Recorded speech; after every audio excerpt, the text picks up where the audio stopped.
AICC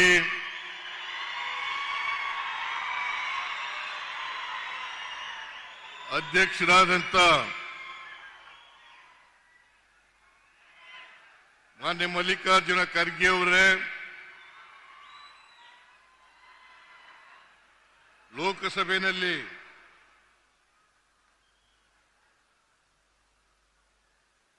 ವಿರೋಧ ಪಕ್ಷದ ನಾಯಕರಾದಂತ ಮಾಜಿ ಎಐಸಿಸಿ ಅಧ್ಯಕ್ಷರು ಆದಂತ ಶ್ರೀ ರಾಹುಲ್ ಗಾಂಧಿ ಅವರೇ,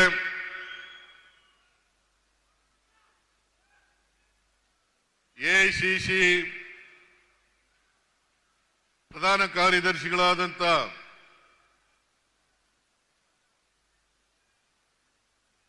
ರಾಜ್ಯಸಭೆಯ ಸದಸ್ಯರು ಆದಂತ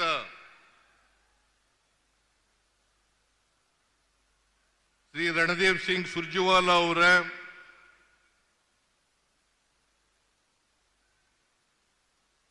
ರಾಜ್ಯದ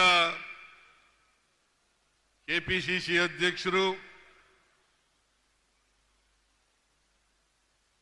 ಉಪಮುಖ್ಯಮಂತ್ರಿಗಳು ಆದಂತ ಶ್ರೀ ಡಿ.ಕೆ. ಶಿವಕುಮಾರ್ ಅವರೇ,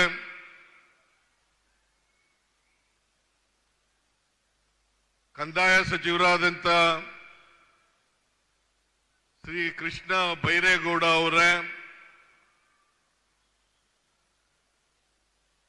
ಬಳ್ಳಾರಿ ಮತ್ತು ವಿಜಯನಗರ ಜಿಲ್ಲಾ ಉಸ್ತುವಾರಿ ಸಚಿವರಾದಂತ ಶ್ರೀ ಜಮೀರ್ ಅಹಮದ್ ಖಾನ್ ಅವರೇ, ವೇದಿಕೆ ಮೇಲಿರ್ತಕ್ಕಂಥ ಎಲ್ಲ ನನ್ನ ಸಚಿವ ಸಂಪುಟದ ಸದಸ್ಯರುಗಳೇ, ಸಂಸದರೇ, ಹಾಲಿ ಮತ್ತು ಮಾಜಿ ಶಾಸಕರುಗಳೇ, ಮಾಜಿ ಮಂತ್ರಿಗಳೇ, ವೇದಿಕೆ ಮೇಲಿರ್ತಕ್ಕಂಥ ಇತರ ಎಲ್ಲ ಆಹ್ವಾನಿತ ಗಣ್ಯರೇ, ರಾಜ್ಯದ ಮುಖ್ಯ ಕಾರ್ಯದರ್ಶಿಗಳಾದಂಥ ಶಾಲಿನಿ ರಜನೀಶ್ ಅವರೇ, ಇತರ ಎಲ್ಲ ಅಧಿಕಾರಿ ಸ್ನೇಹಿತರೇ, ಇಲ್ಲಿ ಇಷ್ಟೊಂದು ಬೃಹತ್ ಸಂಖ್ಯೆಯಲ್ಲಿ ಆಗಮಿಸಿರ್ತಕ್ಕಂಥ ಎಲ್ಲ ಆತ್ಮೀಯ ಅಣ್ಣ ತಮ್ಮಂದಿರೇ, ಅಕ್ಕ ತಂಗಿಯರೇ, ಯುವಕ ಮಿತ್ರರೇ, ಮಾಧ್ಯಮದ ಗೆಳೆಯರೇ, ಇವತ್ತು ನಮ್ಮ ಸರ್ಕಾರ ಅಧಿಕಾರಕ್ಕೆ ಬಂದು ಇವತ್ತಿಗೆ 2 ವರ್ಷಗಳು ಆಗ್ತಾ ಇದ್ದಾವೆ.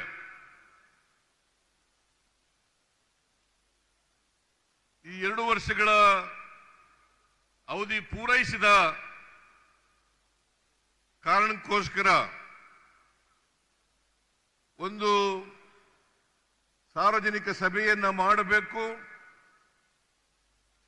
ಆ ಸಾರ್ವಜನಿಕ ಸಭೆಯಲ್ಲಿ ಕಳೆದ 2 ವರ್ಷಗಳ ಅವಧಿನಲ್ಲಿ ನಾವೇನೇನು ಜನಗಳಿಗೆ ಕೊಟ್ಟಿದ್ದೇವೆ, ನಾವು ಏನು ಮಾತು ಕೊಟ್ಟಿದ್ದು, ಏನು ಕಾರ್ಯಕ್ರಮಗಳನ್ನು ಕೊಟ್ಟಿದ್ದೇವೆ, ಯಾವುಗಳನ್ನು ಜಾರಿ ಮಾಡಿದ್ದೇವೆ, ಅವುಗಳನ್ನು ತಿಳಿಸಬೇಕು ಅಂತೇಳಿ ನಾವು ತೀರ್ಮಾನ ಮಾಡಿ ಇದನ್ನ ಹೊಸಕೋಟೆನಲ್ಲಿ ಇದನ್ನ ಮಾಡಬೇಕು ಅಂತ ತೀರ್ಮಾನ ಮಾಡಿದೋ. ಹಾಗಾಗಿ ಇವತ್ತು ಹೊಸಪೇಟೆನಲ್ಲಿ ಈ ಕಾರ್ಯಕ್ರಮ ನಡೀತಾ ಇದೆ. ಈ ಕಾರ್ಯಕ್ರಮಕ್ಕೆ ಯಶಸ್ವಿ ಆಗಲಿಕ್ಕೆ ಕೃಷ್ಣ ಬೈರೇಗೌಡ, ಜಮೀರ್ ಅಹಮದ್ ಖಾನ್ ಮತ್ತು ಹೊಸಪೇಟೆ ಕ್ಷೇತ್ರದ ಗವಿಯಪ್ಪ ಮತ್ತು ಇಡೀ ರಾಜ್ಯದ ಎಲ್ಲ ಶಾಸಕರುಗಳು, ಮಾಜಿ ಶಾಸಕರುಗಳು, ಸಂಸತ್ ಸದಸ್ಯರು ಅವರೆಲ್ಲರೂ ಕೂಡ ಶ್ರಮಪಟ್ಟು ಇಷ್ಟೊಂದು ದೊಡ್ಡ ಪ್ರಮಾಣದಲ್ಲಿ ಜನರನ್ನ ಸೇರಿಸಿ ಈ ಕಾರ್ಯಕ್ರಮವನ್ನು ಮಾಡಿದ್ದಾರೆ. ಇದರ ಯಶಸ್ಸಿಗೆ ಕಾರಣಕರ್ತರಾದಂತ ಎಲ್ಲರಿಗೂ ಕೂಡ ಸರ್ಕಾರದ ಪರವಾಗಿ ಧನ್ಯವಾದಗಳನ್ನು ಹೇಳಲಿಕ್ಕೆ ಬಯಸ್ತಾ ಇದ್ದೇನೆ. ಈ ಕಾರ್ಯಕ್ರಮಕ್ಕೆ ಎಐಸಿಸಿ ಅಧ್ಯಕ್ಷರಾದಂತ ಶ್ರೀ ಮಲ್ಲಿಕಾರ್ಜುನ ಖರ್ಗೆ ಅವರು ಆಗಮಿಸಿದ್ದಾರೆ. ಬಂದು ಈ ಕಾರ್ಯಕ್ರಮವನ್ನು ಉದ್ಘಾಟನೆ ಮಾಡಿದ್ದಾರೆ. ಜೊತೆಗೆ ಲೋಕಸಭೆಯಲ್ಲಿ ವಿರೋಧ ಪಕ್ಷದ ನಾಯಕರಾದಂತ ನಮ್ಮೆಲ್ಲರ ನಾಯಕರು ಆದಂತ ಶ್ರೀ ರಾಹುಲ್ ಗಾಂಧಿಯವರು ಗ್ರಾಮ ಕಂದಾಯ ಹಕ್ಕು ಪತ್ರಗಳನ್ನು ವಿತರಣೆ ಮಾಡಿದ್ದಾರೆ. ಅವರು ಈವರೆಗೂ ಕೂಡ ನಾನು ಸರ್ಕಾರದ ಪರವಾಗಿ ಅತ್ಯಂತ ಗೌರವಪೂರ್ವಕವಾಗಿ ಧನ್ಯವಾದಗಳನ್ನು ಈ ಸಂದರ್ಭದಲ್ಲಿ ಹೇಳಲಿಕ್ಕೆ ಬಯಸ್ತಾ ಇದ್ದೇನೆ.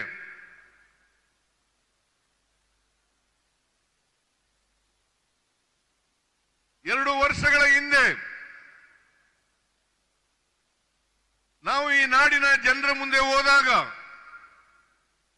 ಅನೇಕ ಭರವಸೆಗಳನ್ನು ಕೊಟ್ಟಿದ್ದು.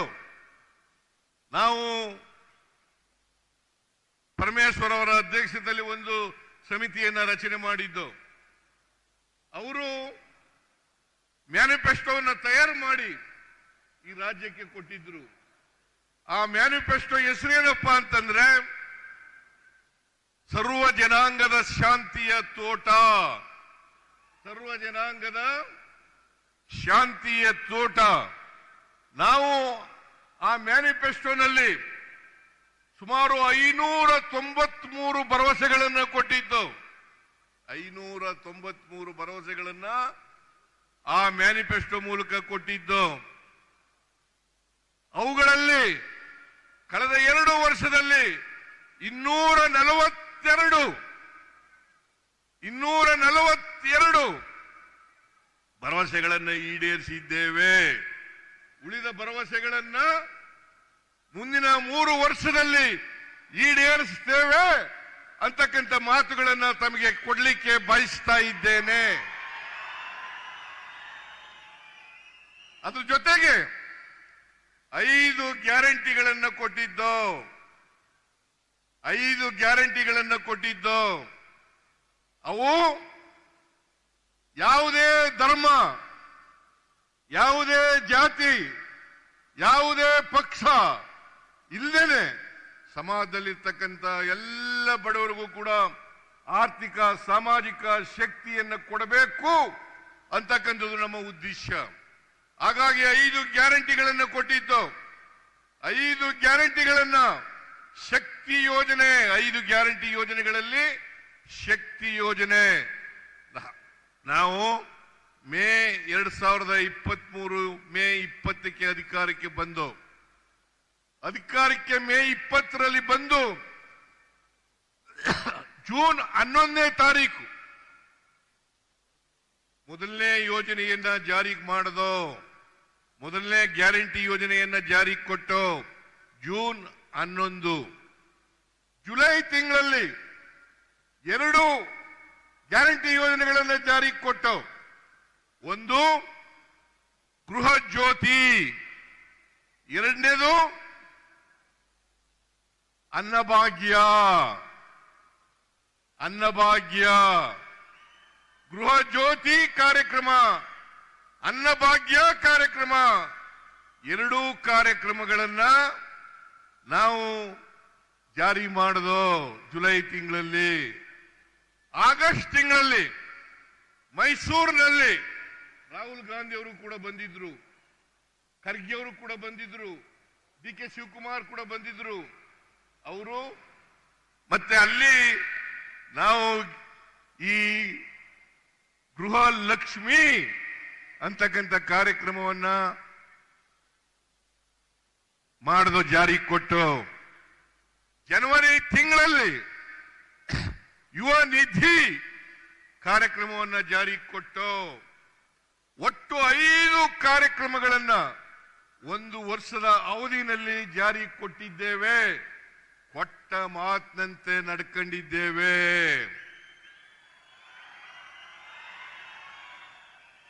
ಯಾವುದಾದ್ರೂ ಸರ್ಕಾರ ಕೊಟ್ಟ ಮಾತಿನಂತೆ ನಡ್ಕೊಂಡಿದ್ರೆ ಅದು ಕಾಂಗ್ರೆಸ್ ಸರ್ಕಾರ, ಅದು ನಮ್ಮ ಸರ್ಕಾರ ಅಂತಕ್ಕಂಥ ಮಾತುಗಳನ್ನ ಹೇಳಲಿಕ್ಕೆ ಬಯಸ್ತಾ ಇದ್ದೇನೆ. 2013ರಿಂದ 18ರವರೆಗೆ ನಾವು ಅಧಿಕಾರದಲ್ಲಿ ಇದ್ದೋ.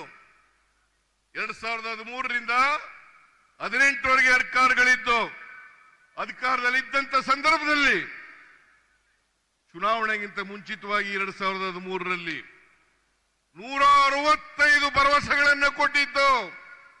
165 ಭರವಸೆಗಳಲ್ಲಿ 158 ಭರವಸೆಗಳನ್ನು ಈಡೇರಿಸಿದ್ದೇವೆ. ಅದರಲ್ಲದೇನೆ 30 ಕಾರ್ಯಕ್ರಮಗಳನ್ನ, ಯಾವ ಕಾರ್ಯಕ್ರಮನ ಮ್ಯಾನಿಫೆಸ್ಟೋನಲ್ಲಿ ಹೇಳಿರಲಿಲ್ಲ, ಆ 30 ಕಾರ್ಯಕ್ರಮಗಳನ್ನ ಜಾರಿ ಕೊಟ್ಟಿದ್ದೇವೆ. ಅದರಿಂದ ಒಟ್ಟು 218 ಕಾರ್ಯಕ್ರಮಗಳನ್ನ ಜಾರಿ ಕೊಟ್ಟಿದ್ದೇವೆ. 208 ಕಾರ್ಯಕ್ರಮಗಳನ್ನ ಜಾರಿ ಕೊಟ್ಟಿದ್ದೇವೆ. ಇದರಿಂದ ನಾವು ಹಿಂದೆ ಇದ್ದಾಗಲೂ ನುಡಿದಂತೆ ನಡೆದಿದ್ದೇವೆ, ಈಗಲೂ ಕೂಡ ನುಡಿದಂತೆ ನಡೆದಿದ್ದೇವೆ, ಜನತೆಗೆ ಕೊಟ್ಟ ಮಾತುಗಳನ್ನು ಈಡೇರಿಸಿದ್ದೇವೆ ಅಂತಕ್ಕಂಥ ಮಾತುಗಳನ್ನು ಹೇಳಲಿಕ್ಕೆ ಬಯಸ್ತಾ ಇದ್ದೇನೆ. ಆದರೆ ಬಿಜೆಪಿಯವರು 2018ರಲ್ಲಿ 600 ಭರವಸೆಗಳನ್ನು ಕೊಟ್ಟಿದ್ರು. 600 ಭರವಸೆಗಳನ್ನು ಕೊಟ್ಟಿದ್ರು. 600 ಭರವಸೆಗಳಲ್ಲಿ 10% ಭರವಸೆಗಳನ್ನು ಕೂಡ ಈಡೇರಿಸಲಿಕ್ಕೆ ಆಗಲಿಲ್ಲ. ಇದು ಬಿಜೆಪಿಗೂ ನಮಗೂ ಇರತಕ್ಕಂಥ ವ್ಯತ್ಯಾಸ. ಬಿಜೆಪಿಯವರು ಸುಳ್ಳು ಹೇಳೋದ್ರಲ್ಲಿ ನಿಶ್ಚೀಮರು. ನಮ್ಮ ಮೇಲೆ ಇಲ್ಲ ಸಲ್ಲದ 2 ವರ್ಷಗಳಿಂದ ಇಲ್ಲ ಸಲ್ಲದ ಆರೋಪಗಳನ್ನು ಮಾಡ್ತಾ ಇದ್ದಾರೆ, ಆಪಾದನೆಗಳನ್ನು ಮಾಡ್ತಾ ಇದ್ದಾರೆ. ಅವೆಲ್ಲವೂ ಕೂಡ 100ಕ್ಕೆ 100 ಸುಳ್ಳು. ಇದನ್ನ ನಾನು ಅವ್ರ ಎದುರುಗಡೆನೂ ಹೇಳಿದ್ದೀನಿ, ವಿಧಾನಸಭೆಯಲ್ಲೂ ಹೇಳಿದ್ದೀನಿ, ಇಲ್ಲೂ ಕೂಡ ಹೇಳ್ತಾ ಇದ್ದೀನಿ, 100ಕ್ಕೆ 100 ಸುಳ್ಳು. ಅವ್ರು ಒಂದೇ ವೇದಿಕೆಗೆ ಬರಲಿ, ಅವರು ಏನ್ ಮಾಡಿದ್ದಾರೆ, ನಾವೇನ್ ಮಾಡಿದ್ದೀವಿ ಅನ್ನೋದನ್ನು ಚರ್ಚೆ ಮಾಡೋಣ. ಅದಕ್ಕೆ ಯಾರು ತಯಾರಿಲ್ಲ, ಬಿಜೆಪಿಯವರು ಯಾರು ತಯಾರಿಲ್ಲ. ಇದನ್ನ ಬಹಳ ಸ್ಪಷ್ಟಪಡಿಸಲಿಕ್ಕೆ ಬಯಸ್ತಾ ಇದ್ದೇನೆ. ಅದರಿಂದ ನಮಗೂ ಬಿಜೆಪಿಯವರಿಗೂ ಬಹಳ ವ್ಯತ್ಯಾಸ ಇದೆ. ಅವರು ಯಾವಾಗಲೂ ಕೂಡ ಧರ್ಮಗಳ ನಡುವೆ, ಜಾತಿಗಳ ನಡುವೆ ಅವರು ಶಾಂತಿಯನ್ನ ಹದಗೆಡಿಸ್ತಕ್ಕಂಥ, ದ್ವೇಷವನ್ನ ಹುಟ್ಟಾಕ್ತಕ್ಕಂಥ, ಕ್ರೌರ್ಯವನ್ನ ಹುಟ್ಟಾಕ್ತಕ್ಕಂಥ ಕೆಲಸವನ್ನ ಮಾಡ್ತಾ ಇದ್ದಾರೆ. ನಾವು ಅವುಗಳನ್ನ ಒಂದುಗೂಡಿಸ್ತಕ್ಕಂಥ, ಎಲ್ಲ ಜನರು ಕೂಡ ಶಾಂತಿಯ ತೋಟ ಆಗಬೇಕು. ನಾವೆಲ್ಲರೂ ಕೂಡ ಒಂದೇ, ನಾವೆಲ್ಲರೂ ಕೂಡ ಮನುಷ್ಯರು. ಹಿಂದೂಗಳಾಗಲಿ, ಮುಸಲ್ಮಾನರಾಗಲಿ, ಕ್ರಿಶ್ಚಿಯನ್ರಾಗಲಿ, ಬೌದ್ಧರಾಗಲಿ, ಸಿಖ್ರಾಗಲಿ ಎಲ್ಲರೂ ಕೂಡ ಒಂದೇ. ನಾವು ಮಾನವೀಯತೆಯನ್ನ ಮಾಡಲಿಕ್ಕೆ ಬಯಸ್ತಾ ಇದ್ದೇವೆ. ಬಾಬಾ ಸಾಹೇಬ್ ಅಂಬೇಡ್ಕರ್ ಅವರು ಕೊಟ್ಟಿರ್ತಕ್ಕಂಥ ಸಂವಿಧಾನ, ಬಾಬಾ ಸಾಹೇಬ್ ಅಂಬೇಡ್ಕರ್ ಅವರು ಕೊಟ್ಟಿರ್ತಕ್ಕಂಥ ಸಂವಿಧಾನ, ಆ ಸಂವಿಧಾನದ ರೀತಿಯ ನಡ್ಕೊಳ್ತಕ್ಕಂಥ ಪ್ರಾಮಾಣಿಕ ಪ್ರಯತ್ನವನ್ನ ಮಾಡ್ತಾ ಇದ್ದೀವಿ. ಸರ್ವೋದಯ, ಮಹಾತ್ಮ ಗಾಂಧೀಜಿಯವರು ಹೇಳಿದ್ರು, ಸರ್ವೋದಯ, ಎಲ್ಲರ ಉದಯ ಆಗಬೇಕು, ಸಮಾನತೆ ಬರಬೇಕು, ಎಲ್ಲರಿಗೂ ಸಾಮಾಜಿಕ ನ್ಯಾಯ ಸಿಕ್ಕಬೇಕು. ಇದು ನಮ್ಮ ಸಂವಿಧಾನ ಹೇಳ್ತಕ್ಕಂಥದ್ದು. ನಮ್ಮ ಸಂವಿಧಾನ ಸ್ವಾತಂತ್ರ್ಯ, ಸಮಾನತೆ, ಭ್ರಾತೃತ್ವ ಇವುಗಳು ಬಹಳ ಮುಖ್ಯ ಆಗಿರಬೇಕು. ನಮ್ಮ ದೇಶದಲ್ಲಿ ಅನೇಕ ಜಾತಿಗಳಿದ್ದಾವೆ, ಅನೇಕ ಧರ್ಮಗಳಿದ್ದಾವೆ, ಅನೇಕ ಭಾಷೆಗಳಿದ್ದಾವೆ, ಅನೇಕ ಸಂಸ್ಕೃತಿಗಳಿದ್ದಾವೆ. ಇಂಥ ದೇಶದಲ್ಲಿ, ಬಹುತ್ವ ಇರ್ತಕ್ಕಂಥ ಈ ದೇಶದಲ್ಲಿ ನಾವೆಲ್ಲರೂ ಕೂಡ ವೈವಿಧ್ಯತೆಯಲ್ಲಿ ಏಕತೆಯನ್ನ ಸಾರಬೇಕು ಅಂತಕ್ಕಂಥದ್ದು ನಮ್ಮ ಪಕ್ಷದ ಉದ್ದೇಶ. ಆ ದಿಕ್ಕಿನಲ್ಲಿ ನಡೀತಕ್ಕಂಥ ಪ್ರಾಮಾಣಿಕ ಪ್ರಯತ್ನವನ್ನ ನಾವು ಮಾಡ್ತಾ ಇದ್ದೇವೆ. ಕಳೆದ 2 ವರ್ಷದಲ್ಲಿ ಕೇಂದ್ರ ಸರ್ಕಾರ ಅನೇಕ ಅನ್ಯಾಯಗಳನ್ನು ಮಾಡ್ತು. ನಮ್ಮ ಪಾಲು ಸಂವಿಧಾನಬದ್ಧವಾಗಿ ನಮಗೆ ನ್ಯಾಯವಾಗಿ ಸಿಗಬೇಕಾದಂತ ಪಾಲನ್ನ ಬರದೇ ರೀತಿ ನೋಡ್ಕೊಳ್ತಕ್ಕಂಥ ಕೆಲಸವನ್ನ ಮಾಡಿದ್ರು.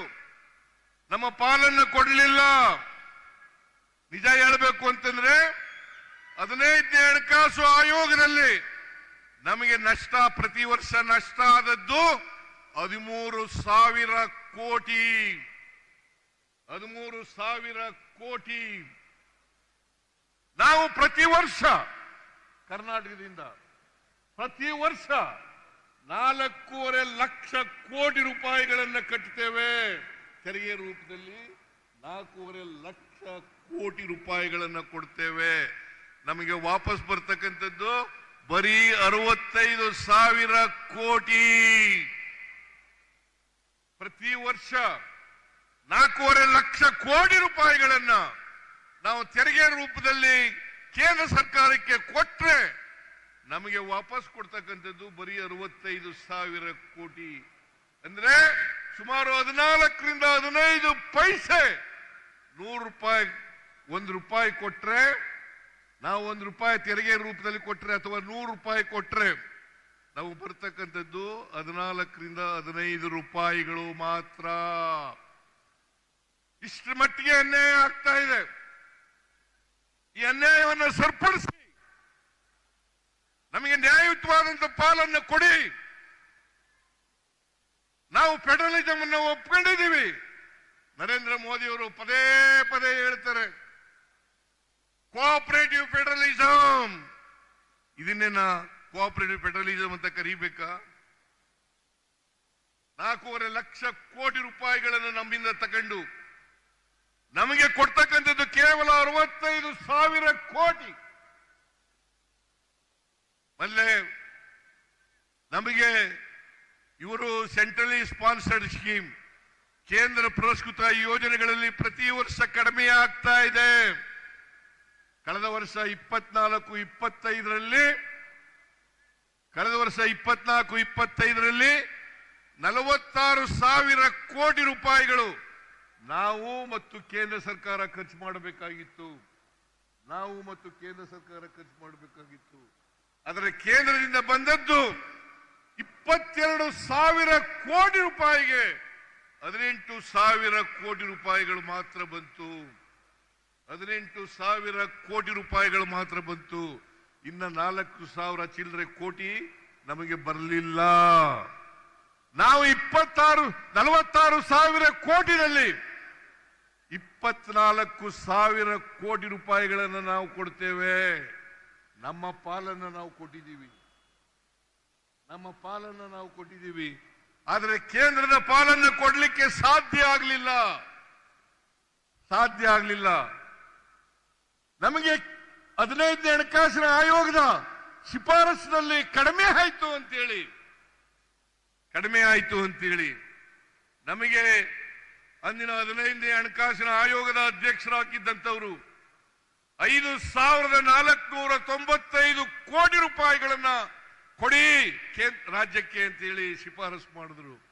ಆದರೆ 5,495 ಕೋಟಿ ರೂಪಾಯಿಗಳಲ್ಲಿ ಇವತ್ತಿನವರಿಗೆ ಒಂದು ಬಿಡುಗಾಸು ಕೂಡ ಬಂದಿಲ್ಲ.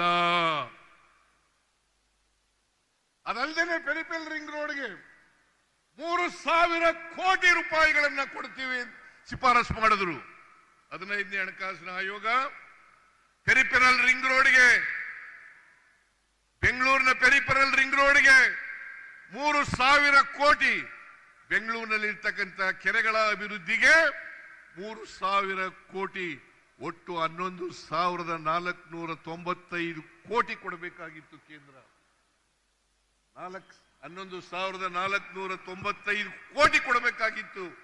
ಆದರೆ 1 ರೂಪಾಯಿನೂ ಕೂಡ ಬರಲಿಲ್ಲ. ಶ್ರೀಮತಿ ನಿರ್ಮಲಾ ಸೀತಾರಾಮನ್ ಕೇಂದ್ರದ ಹಣಕಾಸಿನ ಮಂತ್ರಿ ನಮ್ಮ ರಾಜ್ಯದಿಂದ ರಾಜ್ಯಸಭೆಗೆ ಹೋಗಿರ್ತಕ್ಕಂಥವ್ರು ಅವರು 2023ರಲ್ಲಿ ಬಜೆಟ್ ಮಂಡಿಸಿದಾಗ ಹೇಳಿದ್ರು ಅಪ್ಪರ್ ಭದ್ರಾಗೆ 5300 ಕೋಟಿ ರೂಪಾಯಿಗಳನ್ನು ಕೊಡ್ತೇವೆ. ಬಜೆಟ್ನಲ್ಲಿ ಘೋಷಣೆ ಮಾಡಿದ್ರು 5300 ಕೋಟಿ ಕೊಡ್ತೇವೆ ಅಂತೇಳಿ ಘೋಷಣೆ ಮಾಡಿದ್ರು. ಆದರೆ ಬಜೆಟ್ನಲ್ಲಿ ಘೋಷಣೆ ಮಾಡಿದ್ರು ಕೂಡ ₹1 ಬರಲಿಲ್ಲ. ನಿರ್ಮಲಾ ಸೀತಾರಾಮನ್ 2 ಬಾರಿ ಭೇಟಿ ಮಾಡಿದೆ, ಮನವಿ ಕೊಟ್ಟೆ, ಸ್ವಲ್ಪ ಇದನ್ನ ಬಿಡುಗಡೆ ಮಾಡಿ 5300 ಕೋಟಿ ರೂಪಾಯಿಗಳನ್ನ ಅಂತೇಳಿ. ಅಷ್ಟೇ ಅಲ್ಲದೇನೆ ಬಸವರಾಜ ಬೊಮ್ಮಾಯಿ ಅವರು ಅಂದಿನ ಮುಖ್ಯಮಂತ್ರಿಗಳು 23-24ರಲ್ಲಿ ಮಂಡಿಸಿದಂತ ಬಜೆಟ್ನಲ್ಲಿ ಅದನ್ನ ಪುನರುಚ್ಚಾರ ಮಾಡಿದ್ರು. ಅಷ್ಟೇ ಅಲ್ಲ, ಅಪ್ಪರ್ ಭದ್ರಾ ಯೋಜನೆಯನ್ನ ರಾಷ್ಟ್ರೀಯ ಯೋಜನೆಯನ್ನಾಗಿ ಮಾಡಿಸ್ತೇನೆ ಅಂತ ಹೇಳಿದ್ರು. ಇವತ್ತಿನವರೆಗೆ ರಾಷ್ಟ್ರೀಯ ಯೋಜನೆಯೂ ಆಗ್ಲಿಲ್ಲ. 5300 ಕೋಟಿ ರೂಪಾಯಿಗಳಲ್ಲಿ ₹1 ಬರಲಿಲ್ಲ. ಇದು ಕೇಂದ್ರ ಸರ್ಕಾರ ನಾವು ಮಾಡದಂತ ಅನ್ಯಾಯ. ನಾವು ಪ್ರತಿಭಟನೆ ಮಾಡಿದ್ದೀವಿ, ಸರ್ಕಾರ ಪ್ರತಿಭಟನೆ ಮಾಡಿದೆ. ಡೆಲ್ಲಿಗೆ ಹೋಗಿ ಎಲ್ಲ MLAಗಳು, MP ಗಳು, ಎಲ್ಲ ಮಂತ್ರಿಗಳು ಎಲ್ಲ ಹೋಗಿ ಪ್ರತಿಭಟನೆ ಮಾಡೋದು. ನಾವು ಮಾಡಿದ್ರು ಸಾಲದು. ಈ ರಾಜ್ಯದ ಜನ ಈ ಅನ್ಯಾಯವನ್ನು ಪ್ರತಿಭಟಿಸಬೇಕು, ಕೇಂದ್ರ ಸರ್ಕಾರಕ್ಕೆ ಒತ್ತಾಯವನ್ನು ಹಾಕಬೇಕು. ಇವತ್ತಿನವರಿಗೆ ಬಿಜೆಪಿಯವರಾಗ್ಲಿ JDSನವರಾಗ್ಲಿ ಒಂದು ಶಬ್ದ ಬಾಯಿನಿಂದ ಹೇಳಿಲ್ಲ. ಇದನ್ನು ಕೊಡಿ ಅಂತ ಯಡಿಯೂರಪ್ಪ ಆಗಲಿ, ಬಸವರಾಜ ಬೊಮ್ಮಾಯಿ ಆಗಲಿ, ಬಿಜೆಪಿ MPಗಳಾಗಲಿ, JDS MPಗಳಾಗಲಿ, ಕುಮಾರಸ್ವಾಮಿ ಆಗಲಿ, ಕರ್ನಾಟಕಕ್ಕೆ ಅನ್ಯಾಯ ಆಗಿದೆ, ಕೊಡಿ, ನಮ್ಮ ಪಾಲನ್ನು ಕೊಡಿ, 15ನೇ ಹಣಕಾಸಿನ ಆಯೋಗ ಶಿಫಾರಸು ಮಾಡಿರ್ತಕ್ಕಂಥ ಹಣ ಕೊಡಿ ಅಂತ ಕೇಳಲಿಲ್ಲ. ಇದನ್ನ ತಾವೆಲ್ಲ ಕೂಡ ಅರ್ಥ ಮಾಡ್ಕೋಬೇಕಾಗ್ತದೆ. ಬಿಜೆಪಿಗೆ ತಕ್ಕ ಪಾಠವನ್ನ ಕಲಿಸ್ತಕ್ಕಂಥ ದಿನಗಳು ನಿಮಗೆ ಮುಂದೆ ಬಂದೇ ಬರ್ತವೆ. ಅದನ್ನ ಮಾಡಬೇಕು ಅಂತಕ್ಕಂಥದ್ದು ನನ್ನ ಕಳಕಳಿಯ ಮನವಿ ಅಂತಕ್ಕಂಥ ಮಾತುಗಳನ್ನು ಹೇಳಲಿಕ್ಕೆ ಬಯಸ್ತಾ ಇದ್ದೇನೆ. 2013ರಲ್ಲಿ 2018ರಲ್ಲಿ ಸಮ್ಮಿಶ್ರ ಸರ್ಕಾರ ರಚನೆ ಆಯಿತು. ಅದನ್ನ ಬುಡಮೇಲು ಮಾಡಿ ಆಪರೇಷನ್ ಕಮಲದ ಮೂಲಕ ಬುಡಮೇಲು ಮಾಡಿ ಅಧಿಕಾರಕ್ಕೆ ಬಂದ್ರು. ಯಡಿಯೂರಪ್ಪ ಅಧಿಕಾರಕ್ಕೆ ಬಂದ್ರು. ಇವತ್ತು ಕುಮಾರಸ್ವಾಮಿನವ್ರ ಜೊತೆ ಸೇರ್ಕೊಂಡಿದ್ದಾರೆ. ಅವ್ರಿಗೆ ಯಾವತ್ತೂ ಕೂಡ ಕರ್ನಾಟಕದ ಜನತೆ ಆಶೀರ್ವಾದವನ್ನ ಮಾಡಿಲ್ಲ. 2008 ಇರಬಹುದು, 2018 ಇರಬಹುದು, ಹಿಂಬಾಗಲಿಂದ ಅಧಿಕಾರಕ್ಕೆ ಬಂದಿದ್ದಾರೆ ಹೊರತು ಅವರು ಜನರ ಆಶೀರ್ವಾದವನ್ನ ಪಡೆದು ಅಧಿಕಾರಕ್ಕೆ ಬಂದಿಲ್ಲ. 2019ರಲ್ಲೂ ಕೂಡ ಸಮ್ಮಿಶ್ರ ಸರ್ಕಾರವನ್ನ ಬೀಳಿಸಿ ಮಿಸ್ಟರ್ ಯಡಿಯೂರಪ್ಪನವರು ಮುಖ್ಯಮಂತ್ರಿ ಆದರು. ಅವರು 2 ವರ್ಷ ಇದ್ರು. ಆಮೇಲೆ ಬಸವರಾಜ ಬೊಮ್ಮಾಯಿ ಮುಖ್ಯಮಂತ್ರಿ ಆದರು. ಅವರು 1 ವರ್ಷ 10 ತಿಂಗಳು ಇದ್ರು. ಅವರು ಯಾರು ಕೂಡ ಕರ್ನಾಟಕದಲ್ಲಿ ಅವರು ಹೇಳದಂತ ಒಂದು ಭರವಸೆಯನ್ನು ಕೂಡ ಈಡೇರಿಸಲಿಕ್ಕೆ ಹೋಗಲಿಲ್ಲ. ರಾಜ್ಯವನ್ನ ಆರ್ಥಿಕವಾಗಿ ದಿವಾಳಿ ಮಾಡುವುದರು. ಸಮಾಜದಲ್ಲಿ ವಿಷಬೀಜವನ್ನ ಬಿತ್ತಿ ಮಾನವೀಯತೆಯನ್ನ ಹಾಳು ಮಾಡತಕ್ಕಂಥ ಕೆಲಸವನ್ನ ಮಾಡಿದ್ರು. ಅಷ್ಟೇ ಅಲ್ಲ, ಅವರ ಸರ್ಕಾರ ಇದ್ದಾಗ 2,70,000 ಕೋಟಿ ರೂಪಾಯಿಗಳಿಗೆ ದುಡ್ಡಿಲ್ದೇನೆ ಮಂಜೂರಾತಿ ಕೊಟ್ಬಿಟ್ರು. ದುಡ್ಡನ್ನ ಕೊಡ್ಲಿಲ್ಲ. ಕೆಲಸ ಪ್ರಾರಂಭ ಮಾಡಿದ್ರು, ಆದ್ರೆ ಲಂಚ ಮಾತ್ರ ಹೊಡೆದ್ರು.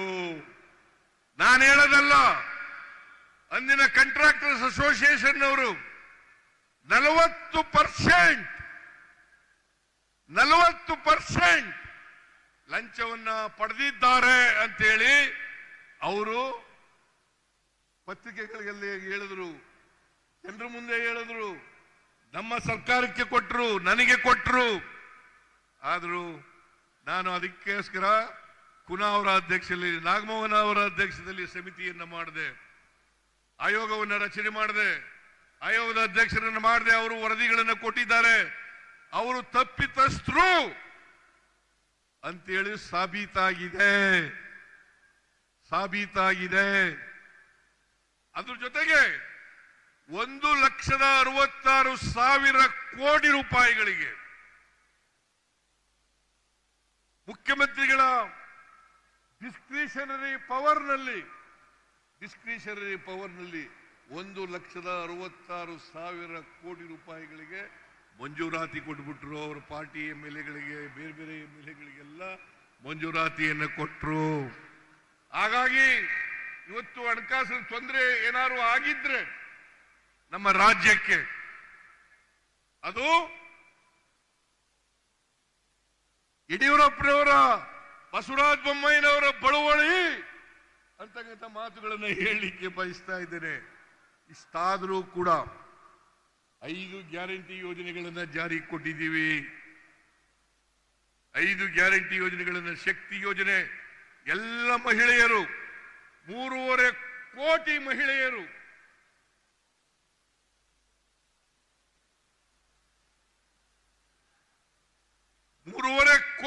ಮಹಿಳೆಯರು, ಶಕ್ತಿ ಯೋಜನೆ ಮೂಲಕ ಸರ್ಕಾರಿ ಬಸ್ಸುಗಳಲ್ಲಿ ಫ್ರೀಯಾಗಿ ಓಡಾಡ್ತಾ ಇದ್ದಾರೆ. ಸರ್ಕಾರಿ ಯೋಜನೆಗಳಲ್ಲಿ ಫ್ರೀಯಾಗಿ ಓಡಾಡ್ತಾ ಇದ್ದಾರೆ. ಇಲ್ಲಿವರೆಗೆ 459 ಕೋಟಿ ಮಹಿಳೆಯರು, 459 ಕೋಟಿ ಮಹಿಳೆಯರು ಫ್ರೀಯಾಗಿ ಬಸ್ನಲ್ಲಿ ಟಿಕೆಟ್ ಇಲ್ಲೇನೆ ಪ್ರಾರಂಭ ಹೋಗಿದ್ದಾರೆ. ಇದನ್ನ ಮಾಡಿದ್ದಾರೆ. ಆಮೇಲೆ ಗೃಹ ಜ್ಯೋತಿ 1,62,000 ಕುಟುಂಬಗಳಿಗೆ, 1,62,00,000 ಕುಟುಂಬಗಳಿಗೆ, 1,62,00,000 ಕುಟುಂಬಗಳಿಗೆ 200 ಯೂನಿಟ್ ವರೆಗೆ ಫ್ರೀಯಾಗಿ ಕರೆಂಟ್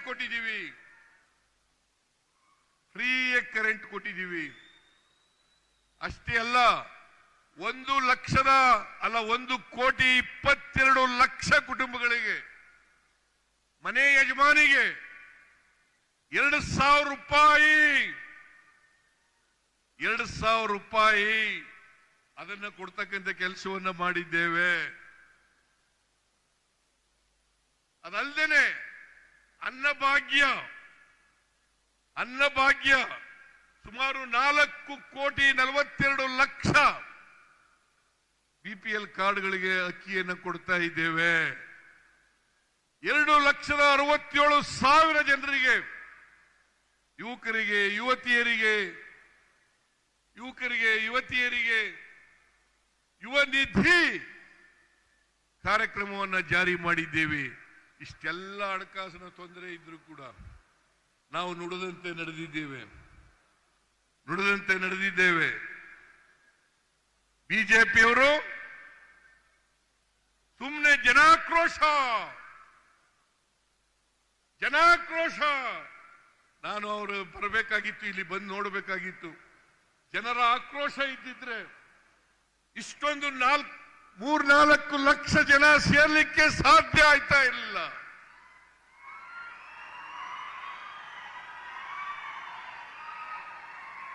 ಜನಗಳಿಗೆ ಸಂತೋಷ ಇದೆ, ಜನಗಳಿಗೆ ನೆಮ್ಮದಿ ಇದೆ, ಜನಗಳಿಗೆ ನಾವು ನುಡಿದಂತೆ ನಡೆದಂತ ಸರ್ಕಾರ ಅಂತಕ್ಕಂಥದ್ದು ಅರಿವಾಗಿದೆ. ಅದರಿಂದ ಯಾವ ಆಕ್ರೋಶನೂ ಇಲ್ಲ. ಇವತ್ತೇನಾದ್ರೂ ಬೆಲೆ ಏರಿಕೆ ಆಗಿದ್ರೆ, ಎಲ್ಲ ರಾಜ್ಯಗಳಲ್ಲಿ ಬೆಲೆ ಏರಿಕೆ ಆಗಿದ್ರೆ ಅದಕ್ಕೆ ನರೇಂದ್ರ ಮೋದಿಯವರ ಕೇಂದ್ರ ಸರ್ಕಾರ ಕಾರಣ ಅಂತಕ್ಕಂಥದನ್ನ ಹೇಳಲಿಕ್ಕೆ ಬಯಸ್ತಾ ಇದ್ದೇನೆ. ಇವತ್ತು ಪೆಟ್ರೋಲ್, ಡೀಸೆಲ್, ಗ್ಯಾಸ್, ಗೊಬ್ಬರ, ನಾನು ಒಂದು ಮಾತನ್ನ ಹೇಳಲಿಕ್ಕೆ ಬಯಸ್ತಾ ಇದ್ದೇನೆ. 2014ರಲ್ಲಿ 10 ತೊಲಾ ಚಿನ್ನ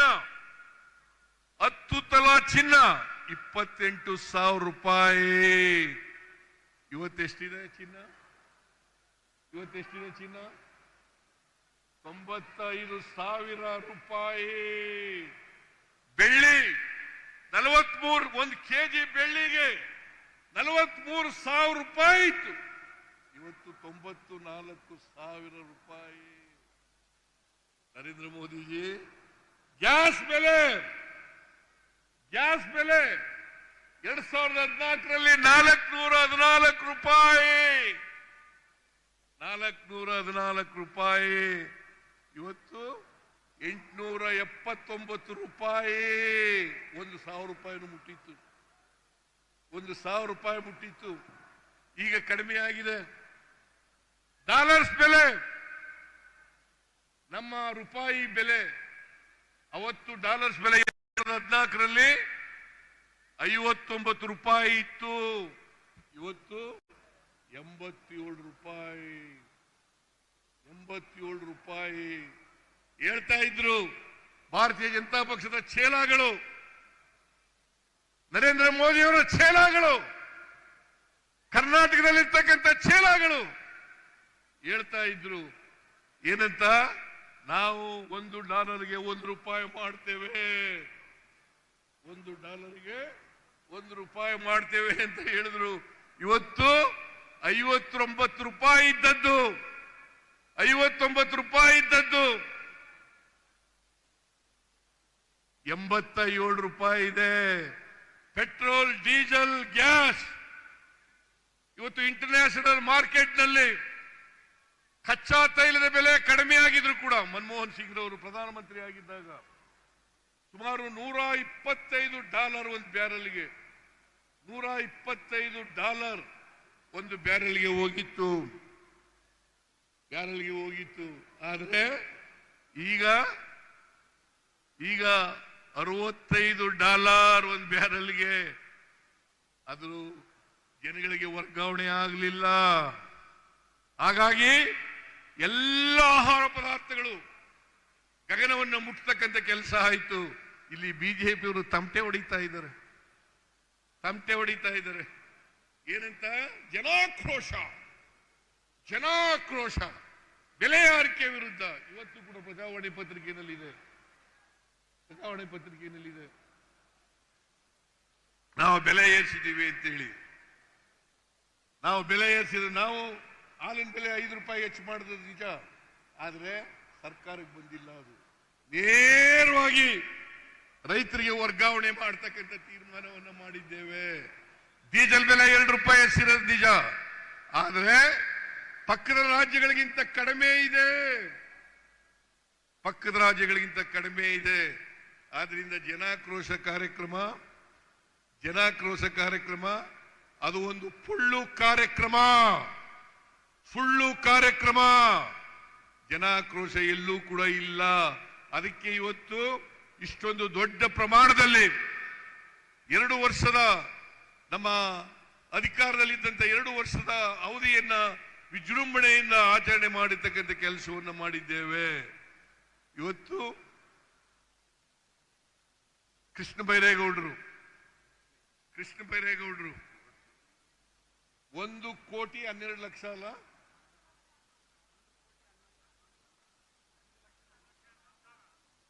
1,11,111 ಎಲ್ಲ ಒಂದೊಂದೇ ಮಾಡ್ಬಿಟ್ಟಿದೀಯ. 1,11,111 ಹಕ್ಕು ಪತ್ರಗಳನ್ನ ವಿತರಣೆ ಮಾಡಿದ್ದೇವೆ. ಇದನ್ನ 2015-16ರಲ್ಲಿ ನಾನು ಒಂದು ಸಮಿತಿಯನ್ನ ಮಾಡಿದ್ದೆ. ಆ ಸಮಿತಿ ವರದಿ ಕೊಟ್ಟ ಮೇಲೆ ಕಾಗೋಡು ತಿಮ್ಮಪ್ಪನವರು ರೆವಿನ್ಯೂ ಮಂತ್ರಿ ಆಗಿದ್ರು. ಅವ್ರಿಗೆ ಹೇಳಿದೆ, ನಾವು ಹೇಗೆ ದೇವರಾಜ ಅರಸನವರು ಉಳುವವನೇ ಭೂಮಿ ಒಡೆಯ ಅಂತ ಮಾಡಿದ್ದಾನೆ, ಅದೇ ರೀತಿಯಲ್ಲಿ ವಾಸಿಸುವವನೇ ಮನೆ ಒಡೆಯ ಅಂತೇಳಿ ಮಾಡಬೇಕು ಅಂತೇಳಿ ತೀರ್ಮಾನ ಮಾಡಿ ಅವತ್ತು ಕಂದಾಯ ಇಲಾಖೆಗೆ ನಾವು ರೆವಿನ್ಯೂ ಆಕ್ಟ್ಗೆ ತಿದ್ದುಪಡಿಯನ್ನು ತಕ್ಕಬರ್ತಕ್ಕಂಥ ಕೆಲಸವನ್ನು ಮಾಡೋದು. ನಾವು ಬಂದ ಮೇಲೆ ನರೇಂದ್ರ ಮೋದಿ ಅವರ ಕೈಲಿ ಸೇಡಂನಲ್ಲಿ 50,000 ಹಕ್ಕುಪತ್ರಗಳನ್ನು ಕೊಡಿಸ್ತೀವಿ. ಅನೇಕ ಹಕ್ಕುಪತ್ರಗಳು ನಕಲಿ ಹಕ್ಕುಪತ್ರಗಳು. ನಾವು ಇವತ್ತು ಕೊಟ್ಟಿರ್ತಕ್ಕಂಥ ಹಕ್ಕುಪತ್ರ ಇದೆಯಲ್ಲ, ಇದು ಯಾವುದು ನಕಲಿ ಅಲ್ಲ. ಇದು ಬದಲಾವಣೆ ಮಾಡಲಿಕ್ಕೂ ಸಾಧ್ಯ ಇಲ್ಲ ಅಂತ ಹಕ್ಕುಪತ್ರಗಳನ್ನು ನಾವು ಕೊಟ್ಟಿದ್ದೀವಿ. ತಾಂಡಗಳು, ಹಟ್ಟಿಗಳು, ಮಜರೆಗಳು, ಆಮೇಲೆ ಆಡಿಗಳು, ಇವೆಲ್ಲ ಎಲ್ಲೆಲ್ಲಿ ವಾಸ ಮಾಡ್ತಾ ಇದ್ರು. ಪಾಪ ಅವರಿಗೆ ಬೇರೆ ಸವಲತ್ತುಗಳು ಸಿಗ್ತಾ ಇರಲಿಲ್ಲ. ಇವತ್ತು 1,11,111 ಹಕ್ಕುಪತ್ರಗಳನ್ನು ಕೊಟ್ಟು ಅವರೆಲ್ಲರನ್ನು ಕೂಡ ಮನೆ ಒಡೆಯರನ್ನಾಗಿ ಮಾಡಿದ್ದೀವಿ, ಕಂದಾಯ ಗ್ರಾಮಗಳನ್ನಾಗಿ ಮಾಡಿದ್ದೇವೆ ಅಂತಕ್ಕಂಥ ಮಾತುಗಳನ್ನು ಹೇಳಲಿಕ್ಕೆ ಬಯಸ್ತಾ ಇದ್ದೇನೆ. ಇನ್ನು ಮುಂದೆ ಎಲ್ಲ ಸವಲತ್ತುಗಳನ್ನು ಕೂಡ ಪಡಿಬಹುದು. ಇನ್ನೊಂದು 30-40 ಸಾವಿರ ಇರಬೇಕು. ಅದನ್ನು ಕೂಡ ಇನ್ನು 6 ತಿಂಗಳಲ್ಲಿ ಅದನ್ನು ಕೂಡ ಹಕ್ಕುಪತ್ರಗಳನ್ನು ಕೊಟ್ಟು ಶುದ್ಧ ಮಾಡ್ತೇವೆ ಅಂತಕ್ಕಂಥ ಮಾತುಗಳನ್ನು ಹೇಳಲಿಕ್ಕೆ ಬಯಸ್ತಾ ಇದ್ದೇನೆ. ನಾನು ಬಹಳ ಉದ್ದನೆ ಭಾಷಣ ಮಾಡಕ್ ಹೋಗಲ್ಲ. ನಮ್ಮಲ್ಲಿ ಬಹಳಷ್ಟು ಮಾತುಗಳಿದ್ದಾವೆ ಹೇಳಲಿಕ್ಕೆ, ಬಹಳಷ್ಟು ಸಾಧನೆಗಳಿದ್ದಾವೆ ಹೇಳಲಿಕ್ಕೆ. ಎಲ್ಲ ಸಾಧನೆಗಳನ್ನು ಕೂಡ ಹೇಳಲಿಕ್ಕೆ ಹೋಗಲ್ಲ. ಕೆಲವು ಸಾಧನೆಗಳನ್ನು ಮಾತ್ರ ನಿಮ್ಮ ಮುಂದೆ ಇಟ್ಟಿದ್ದೇನೆ. ಪ್ರಜಾಪ್ರಭುತ್ವ ವ್ಯವಸ್ಥೆಯಲ್ಲಿ ನೀವೇ ನಮ್ಮ ಮಾಲೀಕರು. ನೀವು ತೀರ್ಮಾನ ಮಾಡಬೇಕು. ಯಾರು ಕೊಟ್ಟ ಮಾತಂತೆ ನಡ್ಕೊಳ್ತಾರೆ, ಯಾರು ಕೊಟ್ಟ ಮಾತಂತೆ ನಡ್ಕೊಳ್ಳಲ್ಲ ಅಂತಕ್ಕಂಥದನ್ನ ತೀರ್ಮಾನ ಮಾಡಬೇಕಾಗ್ತದೆ ಅಂತ ಹೇಳ್ತಾ, ಇವತ್ತು ಕೃಷ್ಣ ಬೈರೇಗೌಡರು, ಜಮೀರ್ ಅಹಮದ್ ಖಾನ್ ಅವರು ಮತ್ತು ಗವಿಯಪ್ಪನವರು ಮತ್ತೆ ಎಲ್ಲ ಈ ಜಿಲ್ಲೆಯ MP ತುಕಾರಾಮ್ ಅವರು, ಎಲ್ಲ MLAಗಳು, ನಾಗೇಂದ್ರ ಅವರು ಮಾಜಿ ಮಂತ್ರಿ, ಆಮೇಲೆ ಎಲ್ಲ ರಾಜ್ಯದ ಎಲ್ಲ MLAಗಳು ಕೂಡ ಈ ಕಾರ್ಯಕ್ರಮ ಯಶಸ್ವಿ ಆಗಲಿಕ್ಕೆ ಶ್ರಮಿಸಿದ್ದಾರೆ. ಅವರೆಲ್ಲರಿಗೂ ಕೂಡ ಧನ್ಯವಾದಗಳನ್ನು ಹೇಳಿ, ನಿಮಗೆಲ್ಲ ಧನ್ಯವಾದಗಳನ್ನು ಹೇಳಿ ನನ್ನ ಮಾತುಗಳನ್ನು ಮುಗಿಸ್ತೇನೆ.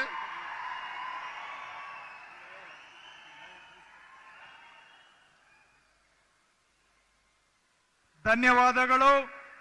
ಜನಪರ ಕೆಲಸಕ್ಕೆ ಸದಾ ಸಿದ್ಧ ಬದ್ಧ ಕಾಂಗ್ರೆಸ್ನ ಸಿದ್ದರಾಮಯ್ಯ ಶಿವಕುಮಾರ್ ಅವರ ಸರ್ಕಾರ, ಜನಪರ ಕೆಲಸಕ್ಕೆ ಸದಾ ಸಿದ್ಧ ಸರ್ಕಾರ. ಈ ಕಾರ್ಯಕ್ರಮ ಆಗಮಿಸಿದಂತ ಎಲ್ಲ ಗಣ್ಯರಿಗೆ ಮತ್ತೊಮ್ಮೆ ನಾನು ಗೌರವವನ್ನ ಸಮರ್ಪಣೆ ಮಾಡ್ತಾ ಅವರಿಗೆ ವಂದನೆಗಳನ್ನ ಹೇಳಲಿಕ್ಕೆ ಬಯಸ್ತೇನೆ. ಬ್ಲೋವರ್ಸ್ ಇನ್ನೊಂದ್ಸತಿ ಇದ್ರೆ ಕೋಲ್ಡ್ ಫೈರ್ ಅಂಡ್ ಬ್ಲೋವರ್ಸ್ ಪ್ರಯತ್ನ ಮಾಡಿ. ಅದರ ಜೊತೆಗೆ ಈ ಕಾರ್ಯಕ್ರಮದ ಯಶಸ್ಸಿಗೆ ಕಾರಣಕರ್ತರಾದಂತ ಎಲ್ಲ ನಮ್ಮ ಸರ್ಕಾರಕ್ಕೆ ಕೊಟ್ಟರು, ನನಗೆ ಕೊಟ್ಟರು. ಆದರೂ ನಾನು ಅದಕ್ಕೋಸ್ಕರ ಕುನಾ ಅವರ ಅಧ್ಯಕ್ಷದಲ್ಲಿ, ನಾಗಮೋಹನ್ ಅವರ ಅಧ್ಯಕ್ಷದಲ್ಲಿ ಸಮಿತಿಯನ್ನು ಮಾಡಿದೆ, ಆಯೋಗವನ್ನು ರಚನೆ ಮಾಡಿದೆ, ಆಯೋಗದ ಅಧ್ಯಕ್ಷರನ್ನು ಮಾಡಿದೆ. ಅವರು ವರದಿಗಳನ್ನು ಕೊಟ್ಟಿದ್ದಾರೆ. ಅವರು ತಪ್ಪಿತಸ್ಥರು ಅಂತೇಳಿ ಸಾಬೀತಾಗಿದೆ. ಅದ್ರ ಜೊತೆಗೆ 1,66,000 ಕೋಟಿ ರೂಪಾಯಿಗಳಿಗೆ ಮುಖ್ಯಮಂತ್ರಿಗಳ ಡಿಸ್ಕ್ರಿಷನರಿ ಪವರ್ನಲ್ಲಿ 1,66,000 ಕೋಟಿ ರೂಪಾಯಿಗಳಿಗೆ ಮಂಜೂರಾತಿ ಕೊಟ್ಬಿಟ್ರು. ಅವರ ಪಾರ್ಟಿ MLAಗಳಿಗೆ, ಬೇರೆ MLAಗಳಿಗೆಲ್ಲ ಮಂಜೂರಾತಿಯನ್ನು ಜಮೀರ್ ಅಹಮದ್ ಖಾನ್ ಹಾಗಾಗಿ ಮತ್ತು ಹೊಸಪೇಟೆ ಕ್ಷೇತ್ರದ ಗವಿಯಪ್ಪ ಮತ್ತು ಇಡೀ ರಾಜ್ಯದ ಎಲ್ಲ ಶಾಸಕರುಗಳು, ಮಾಜಿ ಶಾಸಕರುಗಳು, ಸಂಸತ್ ಸದಸ್ಯರು ಅವರೆಲ್ಲರೂ ಕೂಡ ಶ್ರಮಪಟ್ಟು ಇಷ್ಟೊಂದು ದೊಡ್ಡ ಪ್ರಮಾಣದಲ್ಲಿ ಜನರನ್ನ ಸೇರಿಸಿ ಈ ಕಾರ್ಯಕ್ರಮವನ್ನು ಮಾಡಿದ್ದಾರೆ. ಇದರ ಯಶಸ್ಸಿಗೆ ಕಾರಣಕರ್ತರಾದಂತ ಎಲ್ಲರಿಗೂ ಕೂಡ ಸರ್ಕಾರದ ಪರವಾಗಿ ಧನ್ಯವಾದಗಳನ್ನು ಹೇಳಲಿಕ್ಕೆ ಬಯಸ್ತಾ ಇದ್ದೇನೆ. ಈ ಕಾರ್ಯಕ್ರಮಕ್ಕೆ ಎಐಸಿಸಿ ಅಧ್ಯಕ್ಷರಾದಂತ ಶ್ರೀ ಮಲ್ಲಿಕಾರ್ಜುನ ಖರ್ಗೆ ಅವರು ಆಗಮಿಸಿದ್ದಾರೆ. ಬಂದು ಈ ಕಾರ್ಯಕ್ರಮವನ್ನು ಉದ್ಘಾಟನೆ ಮಾಡಿದ್ದಾರೆ. ಜೊತೆಗೆ ಲೋಕಸಭೆಯಲ್ಲಿ ವಿರೋಧ ಪಕ್ಷದ ನಾಯಕರಾದಂತ ನಮ್ಮೆಲ್ಲರ ನಾಯಕರು ಆದಂತ ಶ್ರೀ ರಾಹುಲ್ ಗಾಂಧಿಯವರು ಗ್ರಾಮ ಕಂದಾಯ ಹಕ್ಕು ಪತ್ರಗಳನ್ನು ವಿತರಣೆ ಮಾಡಿದ್ದಾರೆ. ಅವರು ಈವರೆಗೂ ಕೂಡ ನಾನು ಸರ್ಕಾರದ ಪರವಾಗಿ ಅತ್ಯಂತ ಗೌರವಪೂರ್ವಕವಾಗಿ ಧನ್ಯವಾದಗಳನ್ನು ಈ ಸಂದರ್ಭದಲ್ಲಿ ಹೇಳಲಿಕ್ಕೆ ಬಯಸ್ತಾ ಇದ್ದೇನೆ.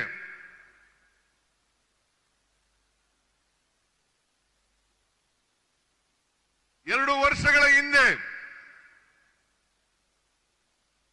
ನಾವು ಈ ನಾಡಿನ ಜನರ ಮುಂದೆ ಹೋದಾಗ